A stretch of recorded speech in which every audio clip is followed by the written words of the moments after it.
So when I first heard the theme invented here, I immediately thought of my children and the story that I have told them ever since they were very young. The story changes with each telling, but the plot is always pretty much the same. It begins with my children and all children, born with amazing gifts and talents. The middle is about the success that they will find as they cultivate and utilize their gifts. And the end is about how they will make their unique contribution to the world and connect with those in need. It's a wonderful story, and my children always enjoy exploring it, but they always want to focus in the middle. They always want to talk about success, right, and all the wonderful things they will buy and acquire as a result of their amazing talents. But I, as their mother, always refocus to the end of the story, right, the part about connecting and making their contributions to the world. That's the part of the story that I've always been drawn to, and the part that I've been in a terrible hurry to get to. So much so that on the very day that I finished my qualifying exams in graduate school, I literally ran home and called the Buffalo Board of Education.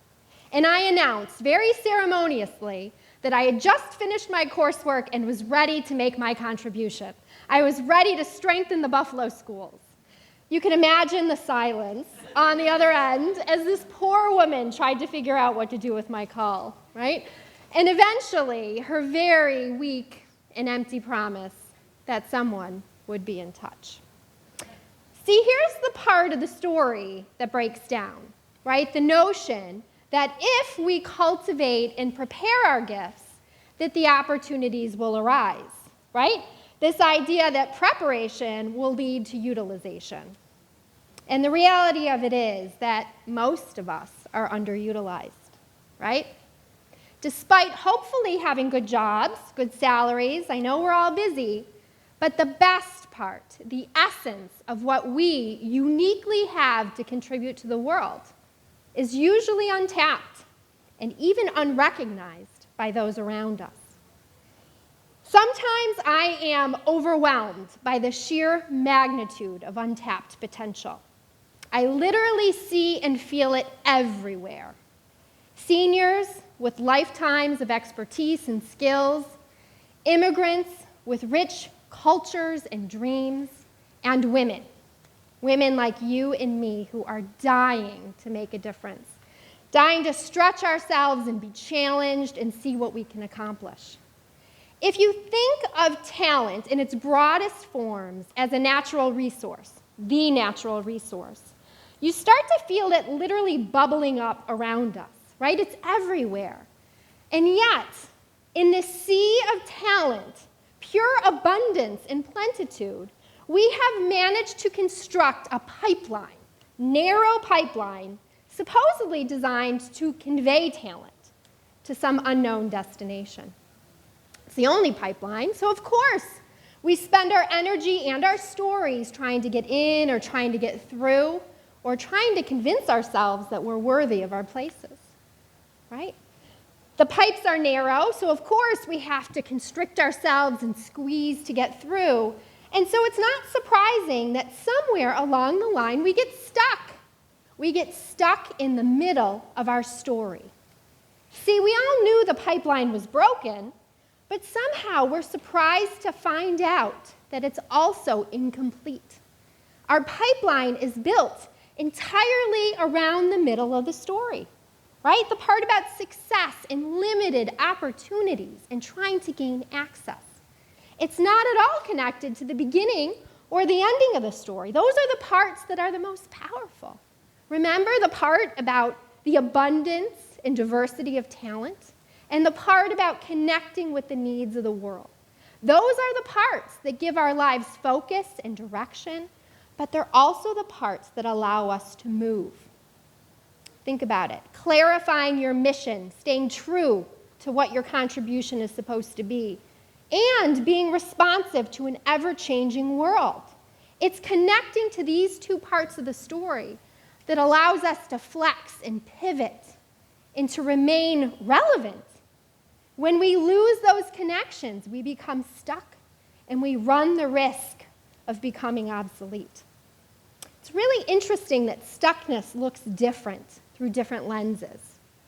In individuals, I feel it as a restlessness, right? An energy, a yearning to grow and contribute and move.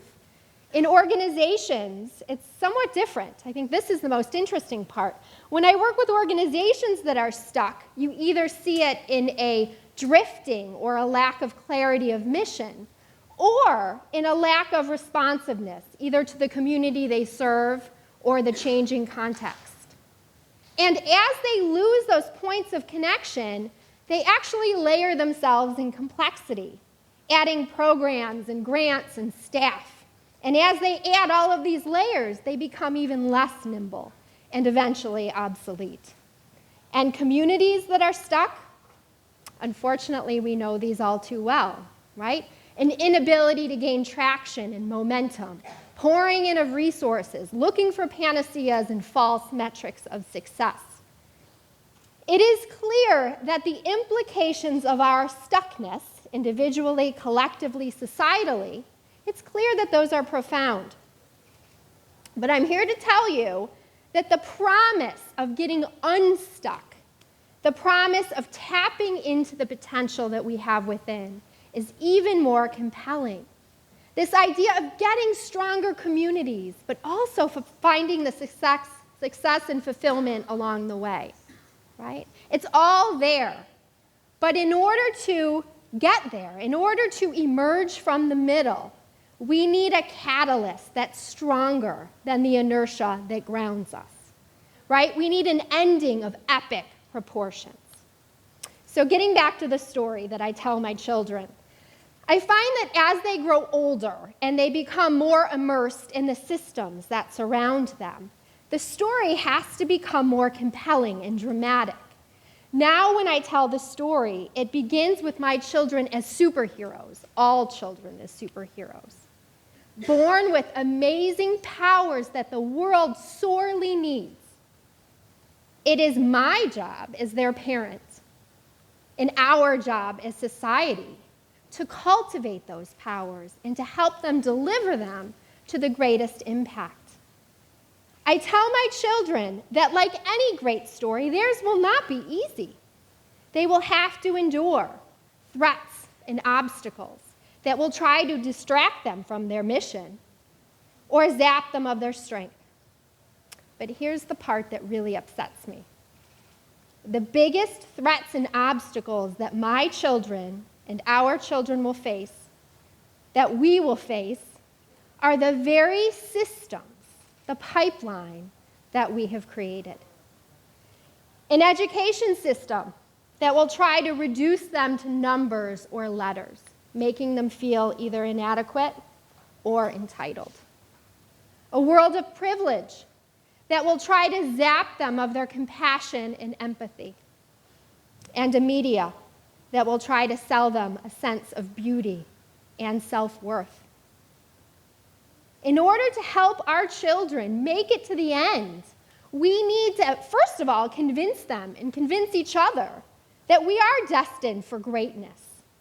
But then we must arm them with the tools and skills to get through the pipeline while pushing back on those who try to shrink and constrain us, while they maintain enough energy that when they get to the end of the pipeline, they can stretch across the chasm and bring others in and make more room. Yes, it is complex work, but it's work that we must accept. It will call for new paradigms in education, in support, in consulting, but I have to tell you, as somebody who tries to do this every day, that even if we are successful, and we must be successful, even then it will not be enough. If we truly want to emerge from the middle and tap into the potential that we have to have the courage to ask ourselves and one another, what could our children accomplish?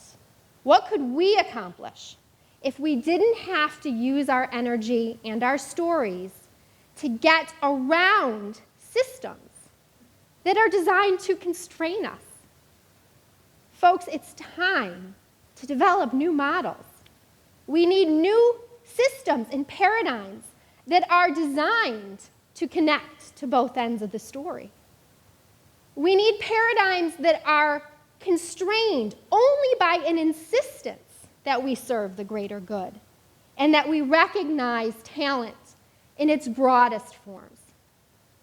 It is only when we have both sides of the story, individuals ready for greatness and communities and systems ready to embrace and cultivate their gifts, no matter how they look or where they are, it is only then can we be able to emerge from the middle and tap into the potential that we have.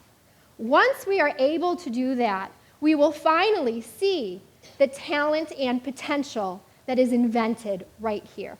Thank you.